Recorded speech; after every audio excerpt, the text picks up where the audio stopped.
thankful that we are here for this another Sunday morning. I do want to continue in the book of Philippians. And I want to go to chapter 4. It's interesting that this book has been given to us to study and to meditate and ruminate on because it is relevant to our times. This particular book is interesting because Paul was in prison in Rome. And this was one of the first churches Paul started. This church started out of Paul's suffering because remember he was in prison. And Paul had an evangelistical encounter because he witnessed to a Philippian jailer. And because he shared Jesus, he and his whole household got saved. And then there was a young lady who was wealthy and of influence and success named Lydia that Paul met down by the river, and she was one of the founders of the church, and she began a church in her house. And this church was a church that grew. It had success. It had all kinds of benchmarks that gave Paul indication that it was a good church. It was a progressive church. It was a church that was on the right path to do what God had called them to do. This church was a church that Paul had a special relationship with. It's one of the only churches where Paul did not have to chastise or discipline or speak against anybody who was causing the church disruptive trouble. And Paul wrote this letter as an affectionate letter to a church that he loved and to a church that loved him. All right. Last week we looked at the end of chapter 3 that talked about making progress. And how Paul wanted to emphasize to them the importance of making progress. And you remember what we discussed in the text. He says, forget some stuff and press forward. That's right. Then he talked about at the very end of chapter 3 about citizenship. And really to understand chapter 4, you got to keep that one word in mind. Citizenship, that we are citizens of heaven living on the earth. All right.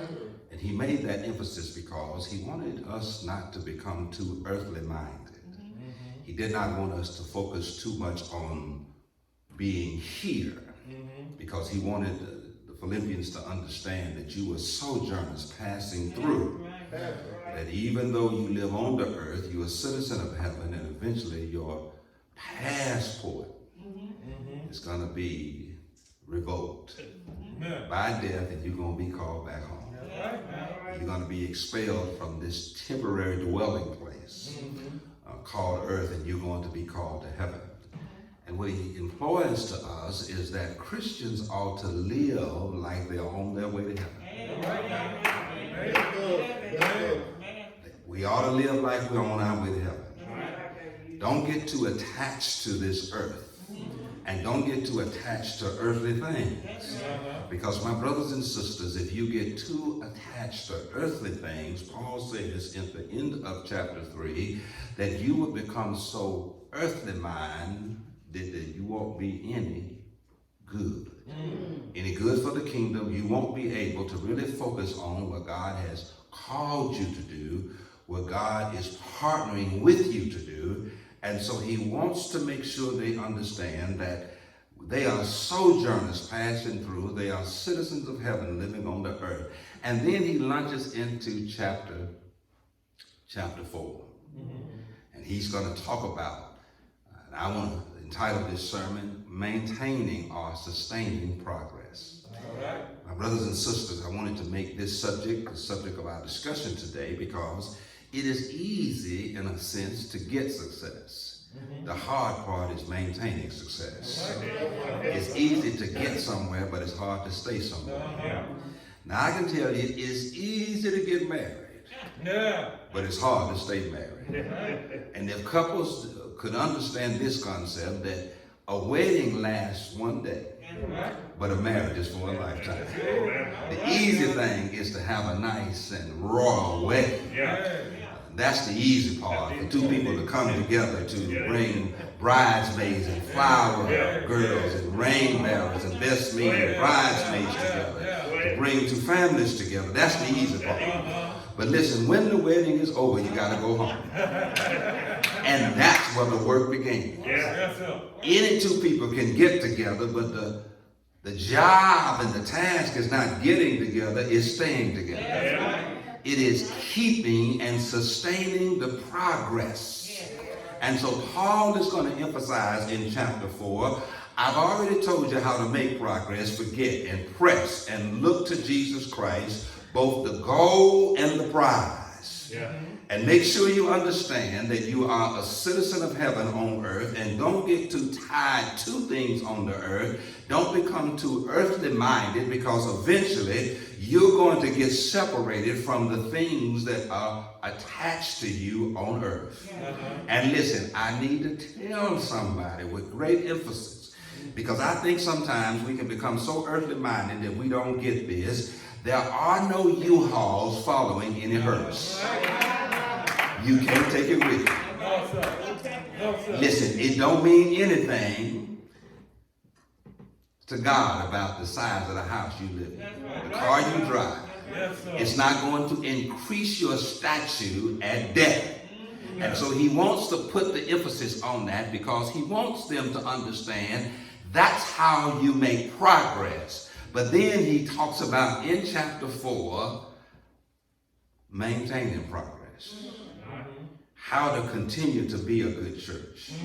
How to sustain progress, because so many people don't understand. And I remember Funeral Home Hattie. She worked at the funeral home for Hope Beasley's Funeral Home in New Albany, Mississippi, when I first started preaching. And she said to me, she called me in as I was walking by one day as a young man and a young preacher. And she called me in and she sat me down. And she said to me, she said, "Preacher, it ain't how you start. It ain't how you begin." Because anybody can begin and start. Do you have any staying power? And she said, the only way people are going to know you've been called to preach is to keep preaching. Be a preacher over the long haul. And Paul talked about it. He used this athletic metaphor, and he used this athletic metaphor that running for Jesus is not a sprint, but it's a marathon. You don't ever quit running. That's it. You never cross the finish line until you step on the other side of death. To hear him say, "Well done, my good and faithful servant." Until then, keep running. Keep running no matter what. In no matter what.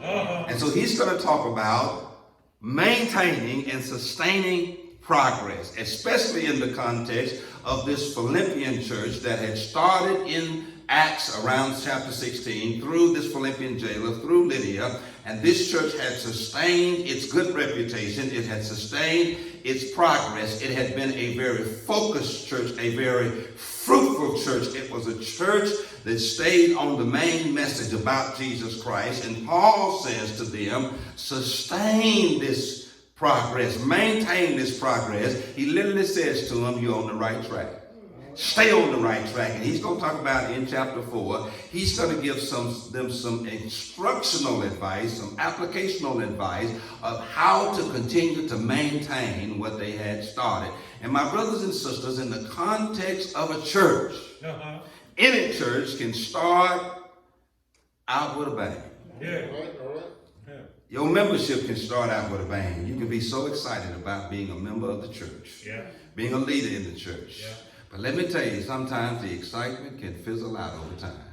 And Paul's going to talk about how to maintain that membership, how to maintain that progress, because whenever you come to faith in Jesus Christ, that's a good thing, but you have to maintain it. Whenever you decide to join a church, that's a good thing, but you have to maintain it. Whenever you decide to work in the church, that's a good thing, or be asked to work in the church, that's a good thing, but you have to sustain that. And maintain it. So let me read just a couple of verses in this particular text, because he's going to use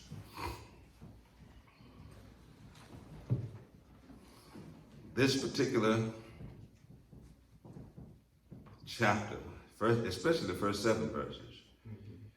In verse 1, he says, therefore, my brother, and longing for brethren, my crown and my joy, stand fast in the Lord. I employ Odious and Syntyche to be of the same mind. And I urge you also, true companions, to help these women who labor with me in the gospel, with Clement also, and with the rest of the fellow workers whose name is in the book of life. Rejoice in the Lord always. Again, I say, rejoice. You may be seated. To maintain progress.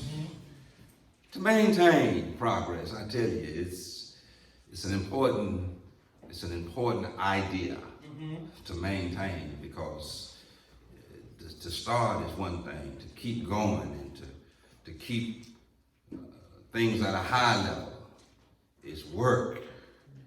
It's work, I've discovered that it's work. It's work to keep things at a high level and to keep progress going, because you can become content, you can become satisfied, you can become complacent, and those things cause you to become stagnant. You can just get to the point where you get sick and tired of being sick and tired. You get sick and tired of working and engaging. You can get sick and tired of the struggle. And Paul used in that last week's text about pressing. Pressing literally means to press upward and onward, and even though the load gets heavy on you, even though the weight gets hard in front of you, you keep on pressing. That's progress. It ain't easy. Let me tell you why it ain't easy to be a member of the church in the context of this particular idea of maintaining progress. And one of the reasons why it's not easy to make progress and to maintain progress is because you're dealing with people. Do I have any witnesses in here? Not only are you dealing with people, and what makes it hard in dealing with people, you're dealing with personalities. And all of our personalities are different. All of our likes and dislikes are different. All of our tolerances and intolerances are different. We are all different people. And one of the things that make us different is that we all have our own address. And we tend to run our houses the way we want to run. And when you get people who have their own addresses and they have their own money, they have their own rules and the way they do things at their house, you ask them same people to come together collectively as a group under the same roof to have the same focus in goal. And my brothers and sisters, therein lies the conflict. When you have two different people who have two different ideas how a thing works. And when you have two different people with two different ideas of how things work, you're asking those two people to come together and be of the same mind. That's a struggle. In any given situation, in the context of just two people, it's hard for two people to get along who have two different philosophies, two different ideas, and two different ways of doing things. You're asking those two people to come together and have the same mind. But put that in the context of a church when you have 50 people with different ideas of how things ought to go and how they ought to run things, and you put those people under the same roof in the same organization, and to try to get them to have the same mind is a struggle. But Paul says it can be done. You can maintain the progress that you've been making and that you have made if you focus on the lessons that he wants to teach in this particular text. And my brothers and sisters, it is important to maintain success. And people who know how to maintain are the people who have a more comfortable, peaceable life. You can get money, and one of the principles in the studies show us that people who win the lottery are broke in 3 years. You know why? Because they cannot maintain the finances. They cannot maintain that windfall. Because they don't have the discipline, they don't have the focus, they really don't have what it takes to maintain wealth. They really don't have what it takes to maintain it. And maintenance is good. The word maintain comes from the word maintenance. That's where you get the word maintenance. And you know what maintenance means? It means sometimes things get broken, you got to fix them. Sometimes you have to replace parts. Sometimes you have to grease parts. Sometimes you have to take out parts. And sometimes you have to rebuild parts. And sometimes things need to be pulled off the road and be given an oil change. Because things get too old for things to work. I just said something that went over your head. It is a lot of work. It takes a lot of maintenance. And so let me give you what Paul says in this text. He really starts out by saying, therefore. It literally talks about, it is a transitional word. Paul speaks to what he just spoke to. That we're citizens of heaven, and he talks to them in very enduring terms by saying, beloved. And he talked about longed for brothers. He really wanted to see them, but he was in Rome. They were in Philippi, and he calls them his joy and his crown. Paul talked about how this church represented the epiphany of what a church ought to be in relationship with its pastor or leader. He ought to be able to call his church, where he is assigned to be the pastor, his crown and his joy. In other words, Paul says, if you want to look at an example of what it means to be a successful church, a church that I started, you are that church. You are my crown and you are my joy. In other words, when people look at you, they see that you are a demonstration of why I'm doing what it is I'm doing. But not only is what they see for real, I tell you, I feel something every time I think about you. You are beloved. I have nothing but sentimental feelings in my heart. I'm so happy to know that you are a church I'm associated with, and I am a part of, and I had something to do with your beginning. And Paul says you are my crown. The crown is what you can see, and joy is what you can't see unless it is expressed through words. So Paul says you are visible because you are an image and an example of what it means to be a good church. But listen, what people see and what I see, I also feel it in my heart. My brothers and sisters, you ought to be a person who can maintain a visual image of being like Christ in your heart, because you are tied and covenant with the church. In other words, you ought to look like what you confess with your mouth. You ought to look like a Christian not only at church, but when you leave church. You ought to be what you say you are. You ought to be a crown.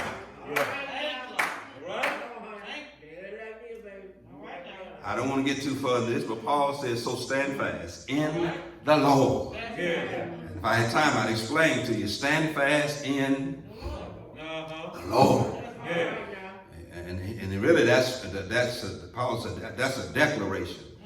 That you stand fast in the Lord. That's how you've been able to maintain your progress, is because you've been standing. So keep on standing. Trusting in the Lord. Stand in the Lord. And if you stand in the Lord will stand for you. I wish I had time to explain to you how this connection works. You stand in the Lord will stand in for you. And he will stand with you, and he'll stand for you. I wish I had time to explain to you that if you will stand fast, God will stand in you, he'll stand through you, he'll stand for you, he'll stand in you. And you'll find yourself being stronger. One of my favorite shows is Property Brothers. And one of the things they say on Property Brothers, before they do a renovation, they make sure that what you can't see can support what you can see. And so you got to be able to put weight on what you can't see. And so what they do is they go down and reinforce what you can't see. And what you can't see is holding up what you can see. But people who just come into the house just to visit don't know how all of that weight is being supported. He literally says, stand fast. And see, what people don't understand, the reason why you really still standing is because he's standing in you. He is the support that they can't see.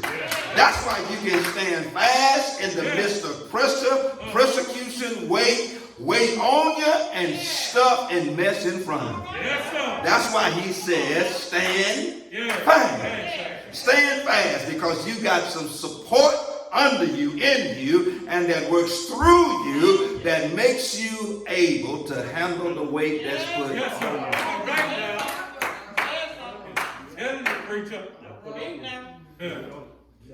Come on, preacher. But then he exhorts them. Listen, it took me about 2 weeks to be able to pronounce these words, but I listened to about 6 or 7 or 8 people. It's Odorous and Syntyche, these 2 women that were in this particular church. He had to exhort them, or he had to, and this is not really a situation that caused a lot of problems, but it was little problems. It wasn't no serious situation. It was really not even an issue where these women were mad with each other. They weren't mad, they just had a disagreement. These 2 women, and Paul, this is the first and only time in the book where Paul had to exhort them, because Odorous and Syntyche, these 2 women had some kind of conflict among themselves. And Paul addressed it immediately in this text. And he addressed it in such a conciliatory way. He wanted to address it in a way that he extended an olive branch, and Paul was trying to keep this situation under control and not let it get out of hand. And so Paul mentioned these 2 women, and not really in a negative way, but it was in a way that Paul wanted reconciliation to be the thing that was the result of bringing these 2 women to the attention of the congregation. And so he said, Odorous and Syntyche, he says, I implore you to be of the same mind. And he really says to them, I need you to settle your disagreement. And really probably what you're disagreeing about really don't mean that much. Listen, the color of the curtains in the fellowship hall really shouldn't cause a rift between the 2 of y'all. What color the tin is on the roof really should cause a rift between the 2 of y'all. And what you're fussing about really does not mean or amount to nothing. Do I have any witnesses in here? Amen. And Paul wanted these 2 women to settle their disagreement. It wasn't a rift that they couldn't continue to come to the same church, but it was a disagreement that caused them to be a little fussy toward each other. Y'all gonna get this in a minute, because I'm gonna teach this lesson, because I studied 3 weeks in order just to be able to pronounce their name. And so I'm going to explain to you, when I look at and research this was not a rift that they could not get along. It was a disagreement that caused friction among these 2 women. And what Paul wanted to do, he wanted to stop this from spreading like a cancer. He wanted this to stop so it wouldn't spread like a wildfire, because sometimes the contention between 2 people can become contagious, and people can take sides, and it can infect the entire congregation. And really, he employed these 2 women to really try to settle this between themselves. He really mentioned these 2 women's name because he says, both of y'all are Christians, both of y'all are women who are a part of this Philippian church, and you need to try to be the bigger person. Let me tell you something that's important. I need to emphasize that sometimes you need somebody who's going to be the bigger person. Because if 2 people are so tense toward each other, nothing will ever be settled. Somebody has to be the bigger person. Somebody has to be concerned about reconciling the relationship. And so he said, Odorous and Syntyche, y'all need to be of the same mind. And really, he says you need to agree to disagree. And listen, your disagreement ought to not fracture your relationship. And I'm telling you, my brothers and sisters, the relationship you have with people in the church where you hold membership is vitally important. You need people, and don't dismiss people, and don't let relationships literally deteriorate to where you destroy the relationship, because you never know when you might need somebody. You never know when you might need them outside of the church. And some relationships are worth preserving, because you never know when you might need to call on that person to help you, and it ain't got nothing to do with your membership at the church where you hold membership. You got to be careful just burning the bridge between every relationship, just destroying and tearing down every relationship because you have a petty disagreement at the church. And so he says, Odorous and Syntyche, y'all need to settle this and be of the same mind. And then he says in verse 3, and he really talks about how if they cannot settle it, he employs some of the other members who were co-workers and companions. He says, listen, if they cannot resolve this conflict, y'all need to get involved, but you need to be peacemakers and not peace breakers. What y'all need to do as companions and fellow co-workers in this same work, a part of the same church, y'all need to get involved to try to bring these two women together so that we can get some conflict resolution. In other words, when you do get involved, don't take sides. Don't take sides because of kinship. Don't take sides because of friendship. Don't take sides because of nepotism. You get with these two women and don't take either side and tell them the conflict that they're having is not worth tearing up this church. You know how conflicts would soonly be resolved if we didn't take sides? And I'm not talking about just in the context of the church. I'm talking about in other areas of our lives, especially in the context of family. And I'm just not talking about husband and wife. Sometimes you need to listen to both sides, and sometimes, Tammy, you don't need to listen to either side. Sometimes you just need to let the chip fall where they may and tell both people, I love you, and I'm going to be here for either one of them, but I ain't got a dog in this fight. I am not getting involved because it's going to fracture the relationship between all of us. And so I really don't care. But all I'm going to tell you, and you would be surprised, probably them two people have said, well.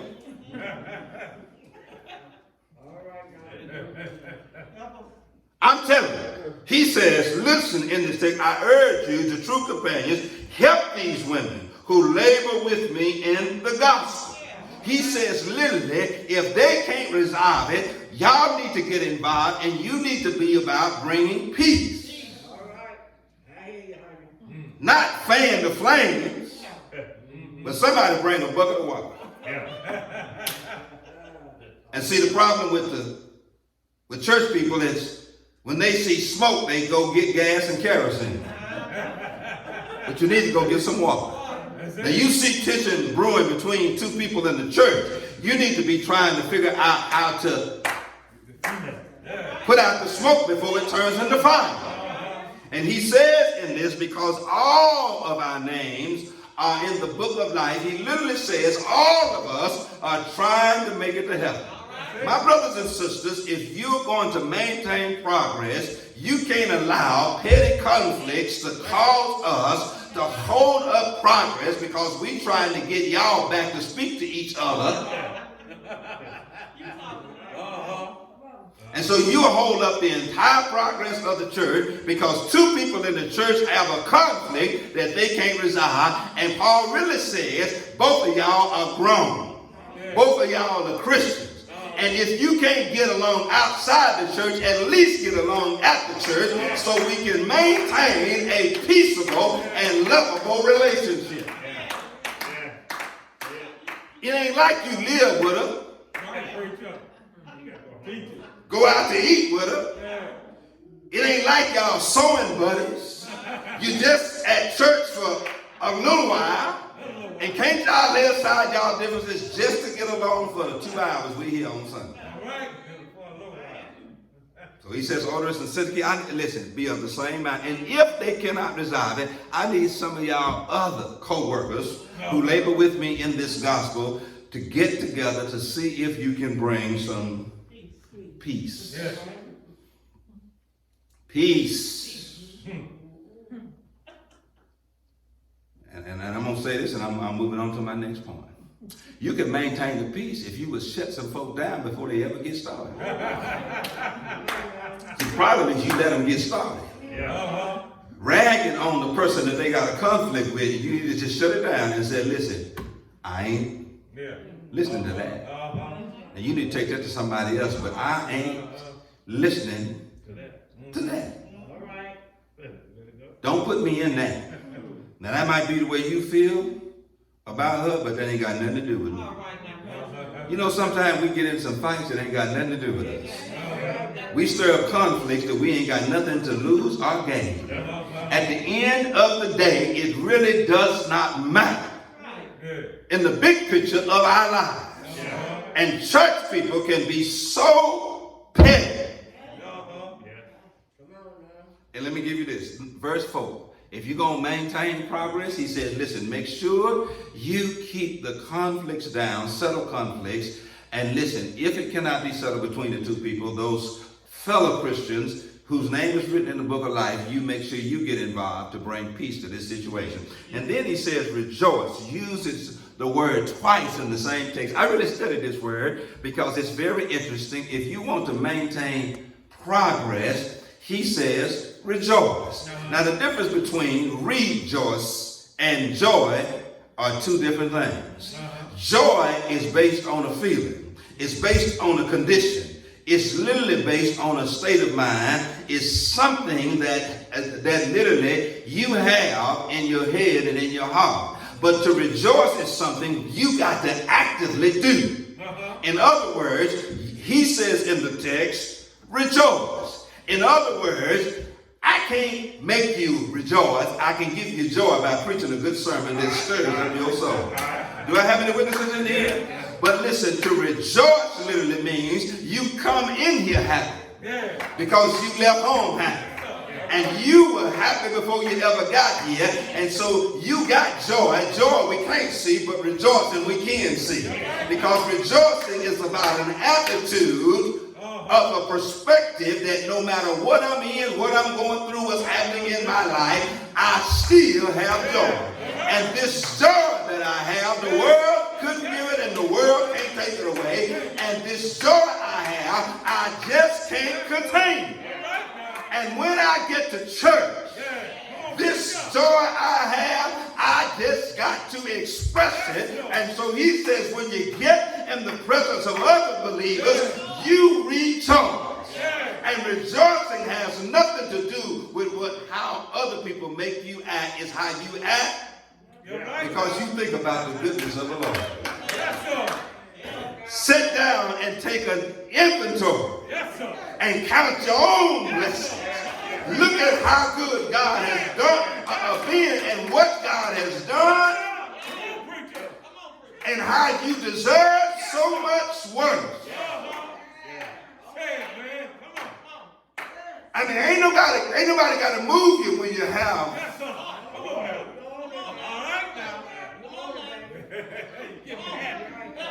Come on, preacher. Watch yourself, champ.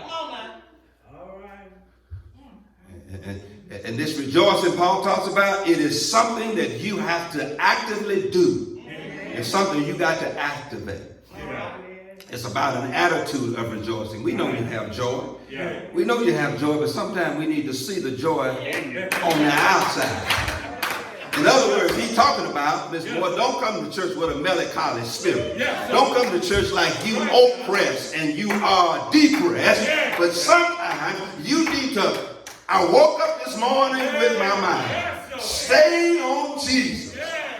I'm walking and talking with my mind staying on Jesus. You got to wake up with the joy of the Lord in your. I mean, sometimes this rejoicing can show up in the way you walk when you get out of your car.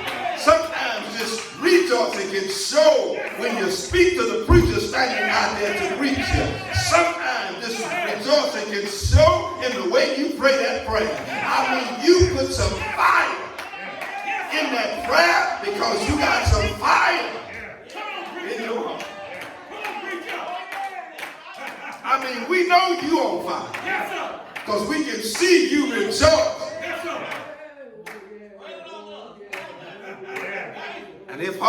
And as if Paul wanted to reiterate it, and so he used repetitiously the same word, and he says, and again, I said. Listen, if you want to maintain success and progress in the church, listen, wake up in the morning with your mind stayed on Jesus. In other words, leave happy, you'll get here happy. And when you get here happy, your happiness will become contagious.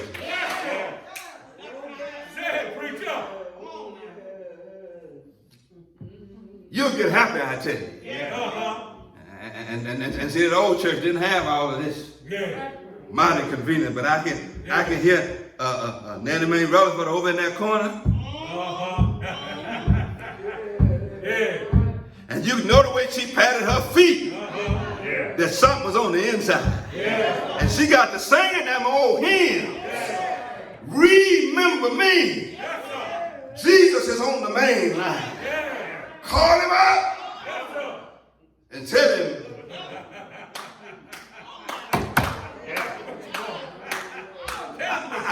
And listen, sometimes, listen, you had to walk to our church.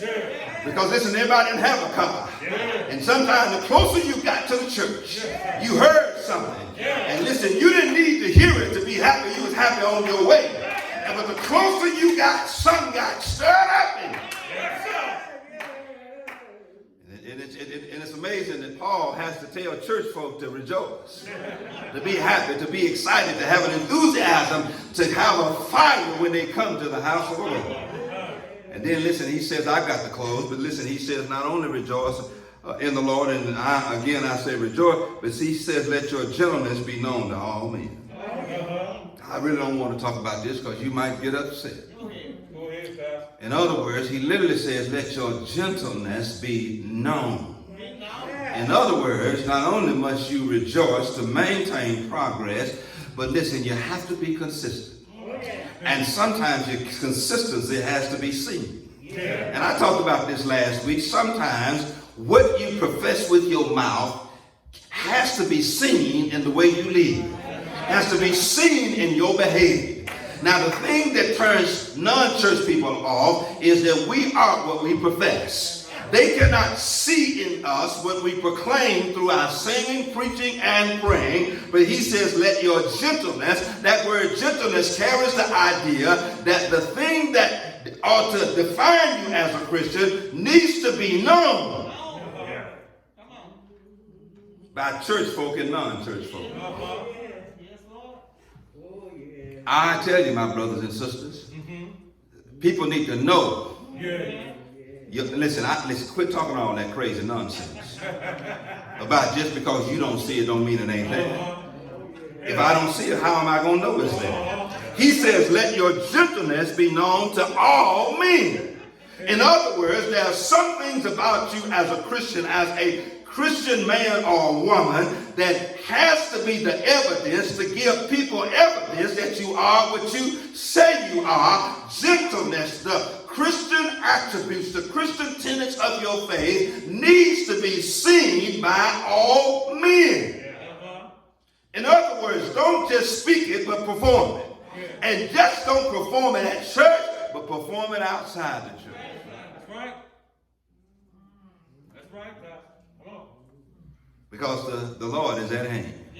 And literally, I don't have time to explain it to you, but if I explain it to you, it's scary. In other words, you might not be aware, but today could be the day the Lord calls your name. Yes, sir. And so you need to have your faith on display at all times. What I love about going into Sam, sometimes I go in just at lunch. Because not only do they have displays at the end of each end cap of the aisle, but they also have a demonstration. And sometimes I can get my whole lunch by going from end cap to end cap. In other words, they got the product at the end of the end cap, then they got a woman there cooking, serving what's in the box. And so that is a demonstration. But they also let me taste and try. And so they let it known that what's in the product that's in the box is as good as the box said it is. And they really want everybody to know it, so they let folk taste what's in the box. And if you want folk to know you're as good a Christian as you say you are, saved as you say you are, know Jesus like you say you know him, let them taste a little of your Christianity. Let them taste a little of your love. Let them taste a little of your gentleness.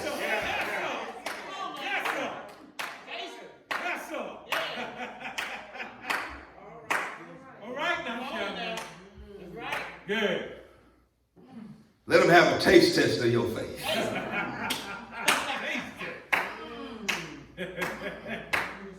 And then listen, this is what he said, be anxious for nothing. That's right. I wish I had time to explain. Anxious. And listen, it's to be antsy. To be anxious for nothing. Don't be too consumed with non-spiritual things, but be obsessed with trivial things. Yeah. See, Christians shouldn't have too much anxiety that they display either at church or outside of church. Now listen, why you worried like that? You're supposed to be saved. Now why are you acting like that? Why are you stressing like that? Why are you demonstrating such anxiety? You said you're a Christian. He already told you, let your gentleness be known by all men, because the Lord is at hand. But then he says, be anxious for nothing. You killed the testimony that you sing and pray and preach about, because when you are under pressure, you are anxious.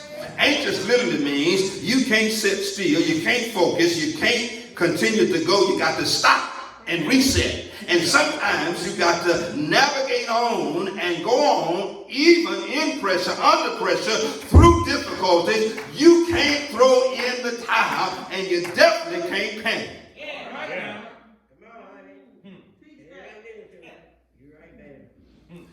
It's amazing to me. Sister Matthews, how people, church folk, will sing, the Lord will make a way somehow. But when they get between a rock and a hard place, in a place of poverty, in a place of struggle, in a place of lack, they're the first ones to panic. I thought you just got through standing up singing, and the Lord will make a way somehow. But now you just said that in the expression of the music of the song you just sung. But you're the first one to lose your mind. Be anxious, worried, stressing yourself out and stressing everybody. But you said, I know the Lord will make a way. Yes, he will. He says, listen, if you believe that, live that.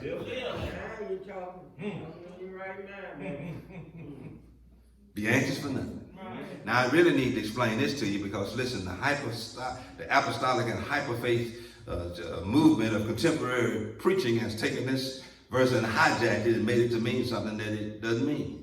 Because simply what he says in this particular text, he says, be anxious for nothing, but in everything, by prayer, in supplication, with thanksgiving, let your request be made known to God. Can I explain this verse to you so you don't take this verse and misapply this verse? And when you misapply this verse, you think God owes you something, God ought to give you something, and you think God ought to meet all of your wants. But this verse does not mean what you think it means.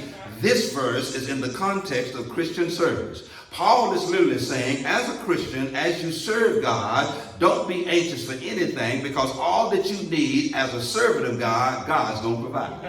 And if he don't provide something you need to serve him, listen, just make that request known to God. In other words, he knows that you need it, but he waits for you to acknowledge that you want it.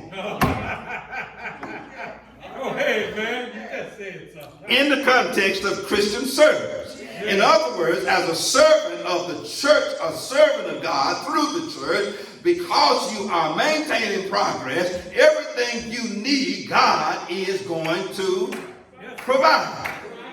Yes, he will. That's why you don't have to be anxious for nothing. He literally says, be anxious for nothing, because God, as you serve him, is going to provide everything you need. That's why he says in the Gospels, seek first the kingdom of heaven. And all this other stuff going to be added. He said, be anxious for nothing, but in everything, by prayer. Prayer is your communication with God. Supplication is when you specifically say to God what you need in prayer. But what you need is in relation to your service to God. In other words, you're asking God for something that has nothing to do with your service for him. He's not going to answer that prayer because that's not what you need. You don't need more of that to serve him. You got enough of that, and you ain't giving anything to him. Yeah. Go ahead, teacher. I'm talking about in relation to serving God. Yeah. In other words, he's going to provide whatever you need. Yeah. So that's why you don't have to be anxious for nothing. But listen, I really wanted to share this with you because I wrote this down to really give it to you. And he really says this. And listen, this is how you interpret that verse. He says, be thankful while you're praying and while you're waiting and while you're asking. Just be thankful. Yes, sir. You already, by prayer and supplication, made your request known to God. Now, he may not come when you want him, but he's coming. Yes, sir. He might not answer the prayer when you pray it, but he's coming. But while you are waiting on God, and while you ask God for what you want, be thankful. In other words, don't quit serving because what you asked God for hadn't come yet. In other words, don't be ungrateful because God hadn't answered the request you made to him. Because listen, you still have enough to be sustained until he answers your. Yes, sir. I wish I had time to explain this. Listen, I love the guy that I heard. He gave the illustration that the woman who had the issue of blood is a demonstration of that. Because she had an issue that had been struggling. She'd been struggling with for 12 years. Yes, sir. But listen, she didn't give up because she had a struggle. And even when she couldn't get any help, she never gave up. She was thankful just to be alive. And because she was thankful, she still had hope. And because she still had hope, she made her way to Jesus. And in other words, she knew Jesus could heal her, but she hadn't got to him yet. But she was thankful just to be alive. And she was thankful that Jesus is passing by her way. And because she literally prayed to God and was going to go to God to get what she needed, in the process, she was. Yes, sir. You might not have all you want, but thank God you got what you need. Yes, sir. And since you got what you need, and you're waiting on what you want and what you've requested through prayer and supplication, praise God anyway. Yeah. Yes, sir. Y'all gonna make me get Go happy. ahead, preach out. Now, I ain't got the kind of membership I want. Yeah. And listen, I ain't got the kind of conversation I want. Yeah. I ain't even got the kind of congregation I want. But since I don't have what I want, I'm going to be happy with what I got. And I'm going to preach as hard to 2 people as I do 200 people. I'm going to be just as diligent and faithful to the few I have as if I had 1,000. I'm going to have mega mentality with many stuff. Listen, you better catch that because I'm believing God for mega stuff, but right now I ain't got the mega, I got the many. And I can be faithful and thankful with while I'm waiting on it. Yes, sir. Go ahead, preach out. Complaining about the little and you waiting on the big. That's a simple principle. How you maintain progress is just be thankful with whatever. Yes, sir. Whatever you got. Thank you. I never forget Pastor Mount Zion Fever. Well, let me tell you something. I had a Ford Festiva. You know what a Ford Festiva is. They don't even make them no more. It was a compact car. And the only thing a Ford Festiva had was a motor. And it didn't weigh much. I remember one time I was going home from Belgium. And I flipped that thing over in the snow. Flipped it over. Turned it on its side. And I got out by myself in the snow, in the cold. And picked the whole car back up and set it on its 4 wheels.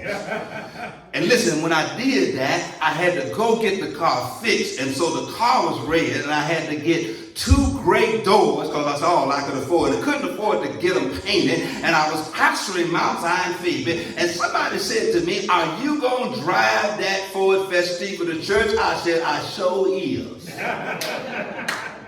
Because that's what I got. But now I'm asking God for something else because he knows I live in Tupelo, pastor in Phoebe, and he knows this car is not going to sustain my transportation needs, but I'm not going to stay at home because I ain't got what I want. I'm going because I got what I need. And sometimes you get more when you appreciate what you have, and if you'll be be faithful with what you got. Be thou faithful over a few things. And I'll make you rule. And see, listen, if I knew they didn't think you would hate on me right now, I tell you what I drive every Sunday. And it ain't no Ford Festiva. All right now, come on, preach up. Because whatever you need in relation to serving God, he'll give it to you. But while you ain't got what you want and need, be thankful. Be thankful. Yes, sir. Be thankful. See, you too pretty to be in something that don't make you look good. Yes, sir. Your folk ain't going to go out and compliment you. Uh-huh. And I remember I put my 3 children in there. When I would go by Valley Davis and John worked at Bryant, I'd have my 3 children in there and bologna and every kind of meat they made at Bryant stacked in the back of that hatchback. On my way back to Tupelo, and I was just as proud.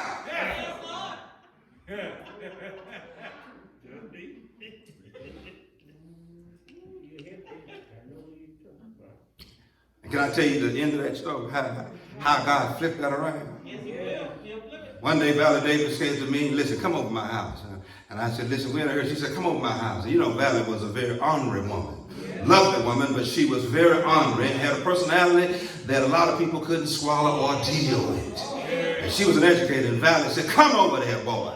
And so I went over to Valley Davis' house, and she sat down and said, sit down and eat. John got something for you. And John's going to go outside and put that stuff in his car. And John was putting the stuff in my car. And Valley Davis said to me, I'm sick of seeing you ride in that Ford Festiva. Now, I'm just to give you some money, and I want you to go buy you another car. And she put a roll of money in my hand and said to me, go get you another car, because I'm sick of you looking at you driving that Ford Festiva. And she put $1,800 in my hand, unbeknownst to me, because let me tell you, when you learn to be thankful with what you got, God got people who will change your situation.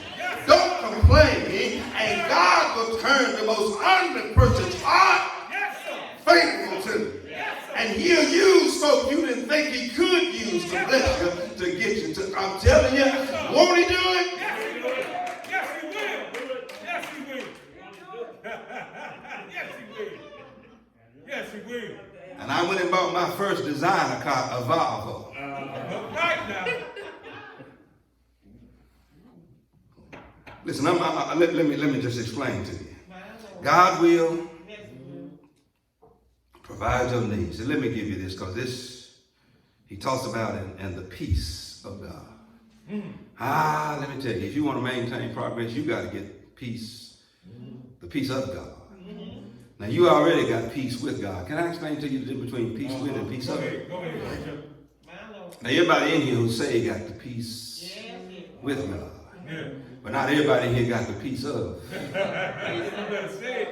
Say it. The peace of God is equivalent to staying in your house in a storm. You don't feel that safe. But the peace of God is like going to a storm shelter. Underground. Yeah. Say it, man. Cased in concrete. Yeah. It takes away the fear about the storm. Yeah. It takes away the fear in. In the storm. Stay in your house, you ain't going to have the peace Yeah. of. But get in that storm shelter. Yeah. Even though you're in a storm, you feel safe. Even though you're in a storm, you feel assured that the storm might tear up everything around you. But it ain't going to tear you up. Because you safe. Yes, sir. Say it. Say it, Pastor. All right now. All these churches giving away food boxes and having food giveaways. That satisfies the belly, but we need to be giving out the peace of in the midst of these uncertain times. Because I'm going to tell you what it is and how to get it, but let me tell you, he says, and the peace of God, which surpasses all. listen, I'm almost happy now, but Come on. which surpasses. All right. And really, when you're in a storm and you got peace and you're still standing in it and through it, and it don't take you out, people be wondering how they do that. Because you can't explain it and they can't understand it. They don't understand how you still standing. Because the peace God gives surpasses all understanding. In other words, it does not have any logical or reasonable reason that can explain the subject of the storm. Yes, sir. If I had time, I'd explain to you the subject of the storm sometimes is you and me. The unpredictableness of life can bring about stuff in our lives that shake the very foundation of our faith. And people would say to you, girl, I don't know how you still standing all you've been through. You suffered such a loss. You had such devastating news. Things have happened to you. Girl, how are you still making it?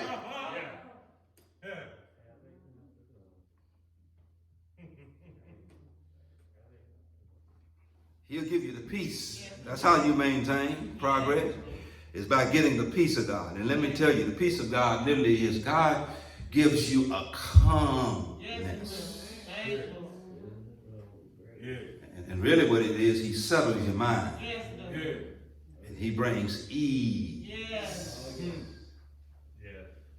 to your heart. You know, I love giving living demonstrations to the sermon. I went to the doctor about my shoulder, the crook in my neck. I said, Doc, I did this pain is tough. This pain is causing me not to be mobile and not to operate as I need to operate every day. I can't get up and do what I need to do, mow my yard, get in my car. I really can't sleep good. And I need something to help me be able to function with this pain. Set it up, Pastor. He says, I got a solution. He says, it ain't going to take the pain away, but I got something called a muscle relaxer. It'll numb the pain, but you'll still have it, but you'll still be able to operate. Yes, sir. You'll get that on the way home. The pain ain't going away. The pain has to work itself out over time. There ain't no cure for the cramp in your neck, but this muscle relaxer going to numb the pain and relax the muscle for a temporary time where you can function in spite of the pain. You can function in the pain, and the peace of God lets you function in the pain under. Because they wonder, how are you still maintaining progress? Yes, sir.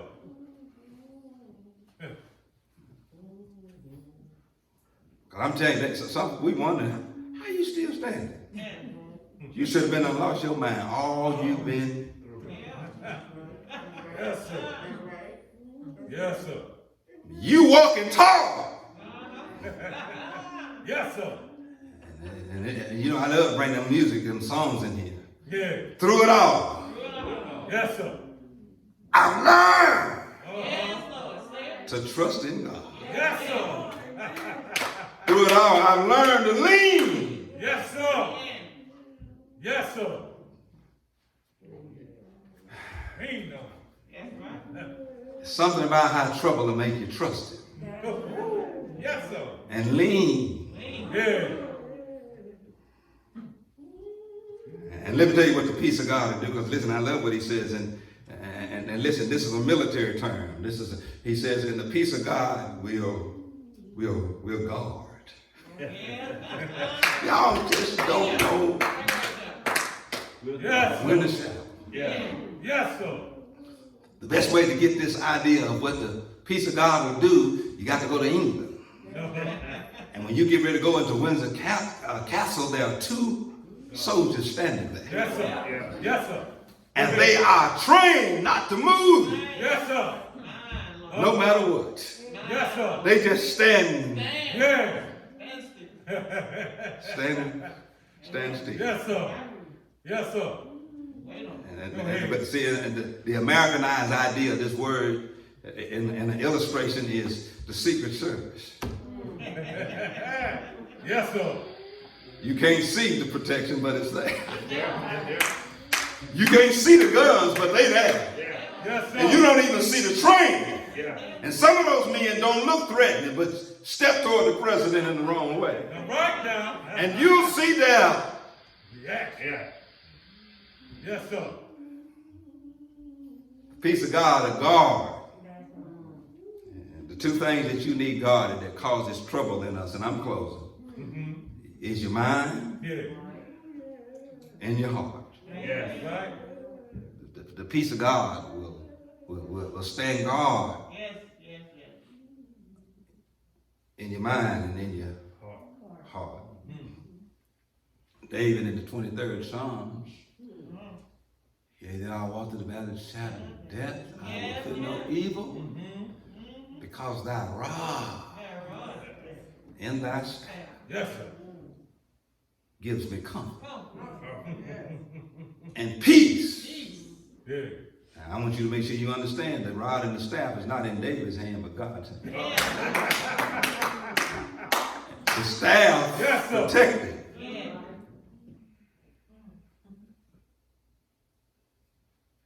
And the rod rescued.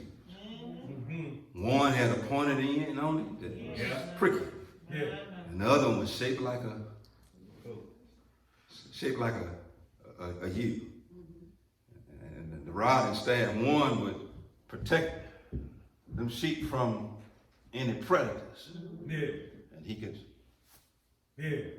But the other one, if one of them sheep fell off a cliff, he could take that rod with that U shape and reach down and hook it under that sheep and safely pull it up from danger. But if that sheep was too disobedient, he could take that rod out of that staff and break the sheep's leg to keep it from straying from the flock. Set it up. You set it up. Yes, sir. Because he needs that sheep to have the peace, security, and assurance Yes, sir. that he was going to keep him safe through Jesus Christ. He says, listen, if you want to maintain progress, it's through the peace of God which surpasses all understanding, will guard your heart and your mind through Jesus Christ. It's in Jesus. It's in Jesus. Listen, I tell you, I be wanting to get happy and holler, but I'm just not. That's all right. But I'm telling you, it's through Jesus Christ. Yes, it is. That's all right. Listen, it's in and through Jesus Christ. He will guard your heart. Yes, sir. And you won't be anxious for nothing because you fortified. And listen, I got to tell you this before I close about a storm shelter, since I did bring up the issue and raise the illustration that a storm shelter is fortified because it's solid on the bottom, solid on the side, and solid on the top. Yes, sir. And it's just below everything. And even if it wasn't below everything, it can sustain an F5 tornado. Yes, sir. That's what the peace of God will do. It'll let you be able to survive some F1 through 5. And when other people are destroyed, broken, and pieces, and I got some folk in here that's been through some stuff. Yes, sir. Yes, sir. And listen, if I push your button, you can testify. You've been through the storm and the rain. Heartaches. But thank God for Jesus. Every head bowed and every eye closed.